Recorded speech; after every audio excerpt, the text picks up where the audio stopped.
Welcome back to the King Films College Basketball Bracketology Predictions video. Let's get right into my bracketology predictions and completed bracket. To start with the upper left quadrant, we have Gonzaga beating a 16 seed matchup of Prairie View against Texas State. Then I've got San Diego State beating Loyola Chicago. Both teams have been hot recently, beating good competition in their respective conferences, but I like SDSU here. They've played more of a gauntlet of a schedule than Loyola Chicago the whole year, so I like them to win there.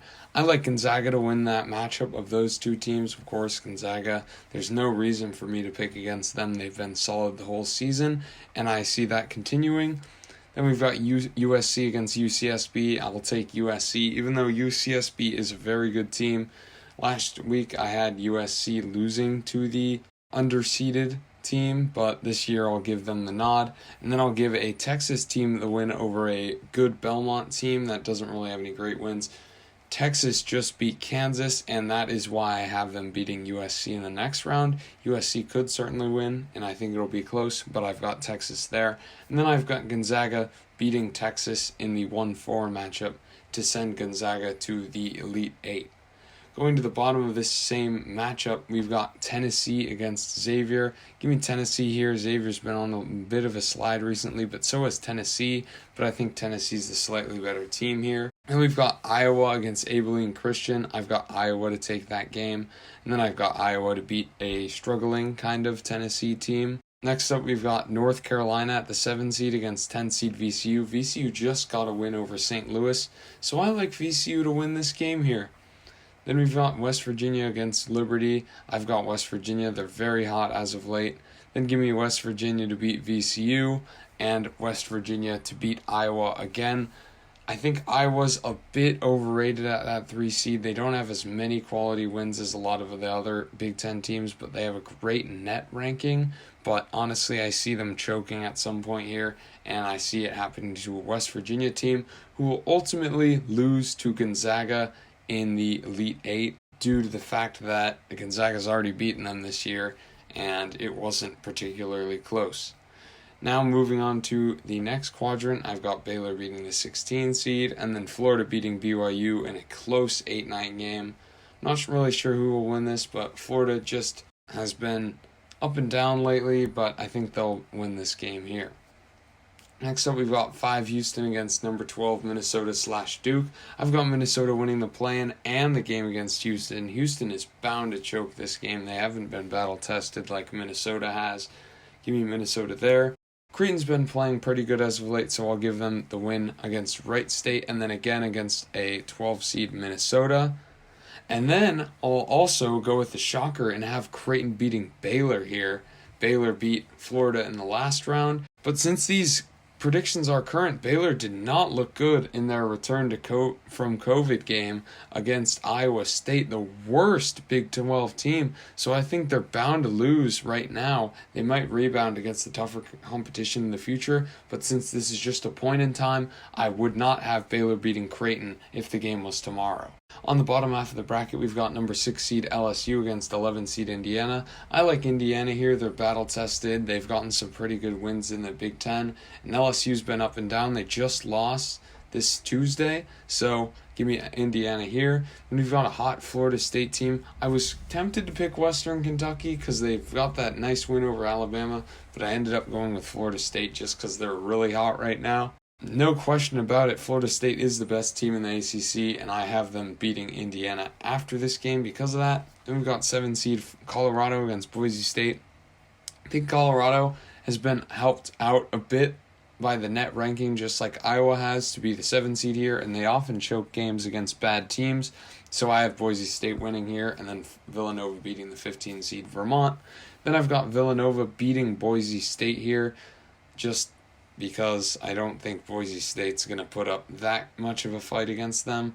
And then I've got Florida State beating Villanova. Villanova is a bit overrated at the 2 seed, but, I think they'll get it done against Boise State at least. And then Florida State plays Creighton in the Elite Eight. And I've got Florida State winning that game. They've been a more steady team throughout the season.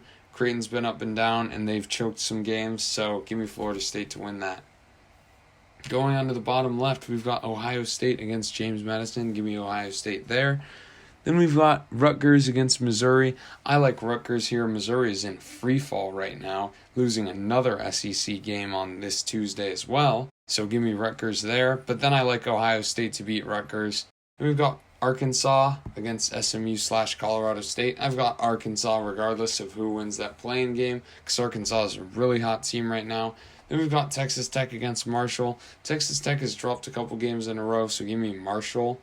And give me Arkansas to beat Marshall. And then give me Arkansas to beat Ohio State and send themselves to the Elite Eight. On the bottom of the bracket, we've got 6 Purdue against 11 St. Bonaventure. Give me Purdue to win, even though St. Bonaventure has been good as of late in the A-10.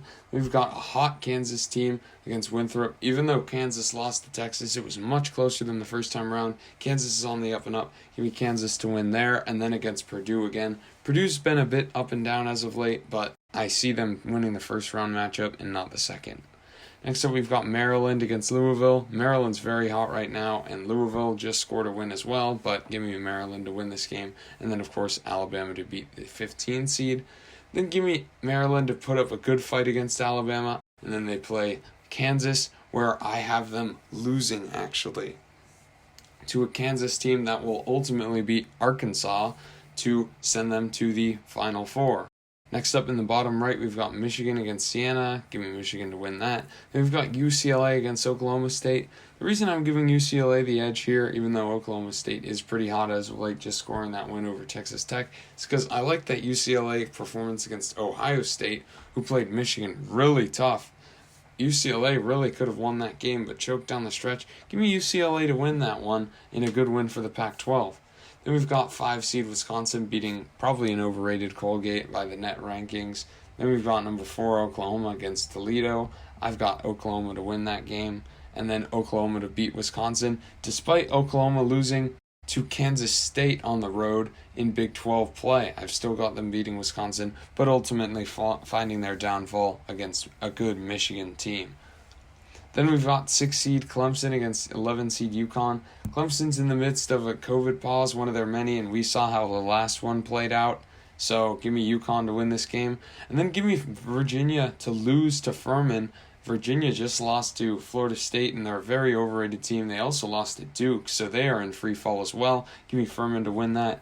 And then UConn to beat Furman. This is a Furman team that played Alabama within 3 points, so they're a very talented team, but UConn also has a good win over USC by 1. They can lock down the defense. Give me UConn to win.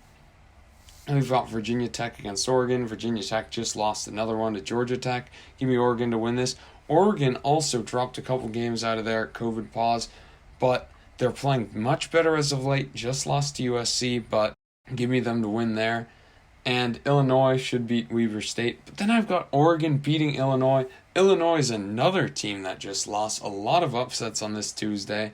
But give me Oregon there, and then Oregon to beat UConn. Even though they have the transitive loss against USC to UConn's transitive win, give me Oregon to win, because I just don't respect the Big East that much. And then in the 1-11 matchup in the Elite Eight, give me Michigan to win, of course. In the first 4, you can see we've got Prairie View against Texas State, SMU against Colorado State, South Dakota State against Morgan State, and Minnesota against Duke. All of those are pretty good matchups, and that would be a very exciting first 4 if the tournament started today with no conference tournaments. Down to the final 4, we've got Gonzaga against Kansas, and Gonzaga, I just got them running the gauntlet against the Big 12 as they've done all season. Give me Gonzaga to send themselves to the championship game, where they will face a Michigan team that beat Florida State in the Final 4. 2 of the hottest teams right now. Give me Gonzaga to win the ultimate championship. Last week we had Baylor. This week we have Gonzaga after seeing Baylor's poor performance coming off the COVID pause. Moving on to the waiting room. We've got number 1, Georgia Tech. Just scored a win over Virginia Tech to be there. Number 2, we've got Seton Hall. I don't respect them as much because I don't like the Big East this year, as I see it's a down year for the conference. Some people have Seton Hall in the tournament. I do not. So they're number 2 in the waiting room here. Then we've got Syracuse. Just lost to Duke to not have them in the tournament. Duke was sent to the tournament because of that. Number 4, Stanford. Very up and down team. They just lost. They have a good win over Alabama, but they need some more wins down the stretch in Pac-12 play. And we've got number 5, Richmond. They don't have many opportunities either as the A10 starting their tournament early. The good thing is the A10 has plenty of quality win opportunities in the tournament. Number 6, getting up here today with their win over Illinois, is Michigan State. And then at 7, we've got Memphis, who hasn't moved because of what I believe is a COVID pause in the American Conference. And then number 8, Ole Miss, who just scored their second win of the season over Missouri. They also have a good win over Tennessee, but not much besides that. They have work to do as well. Thank you for watching the video. I hope you enjoyed it. Please comment your predictions below and subscribe to the channel.